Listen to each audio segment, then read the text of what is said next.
Hey guys, welcome back to my YouTube channel.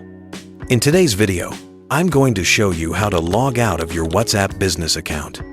Now, unlike other apps, WhatsApp Business doesn't have a direct logout button, but I'll show you two easy ways to do it. First, if you're completely done with the account and want to remove it permanently, open your WhatsApp Business app, go to Settings, then tap your name or profile photo.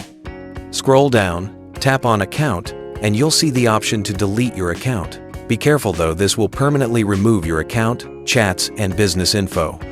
Now, if you just want to log out without deleting your account, especially if you're using an Android phone, there's another way. Go to your phone's settings, scroll down to Apps or App Manager, and look for WhatsApp Business. Tap it, then go into Storage and hit Clear Data. Confirm it, and just like that, you'll be logged out. The next time you open the app, it'll take you back to the number verification screen. And that's it! You've just learned how to log out of your WhatsApp Business account. Thanks for watching. Don't forget to like this video and subscribe for more helpful tutorials. See you in the next one.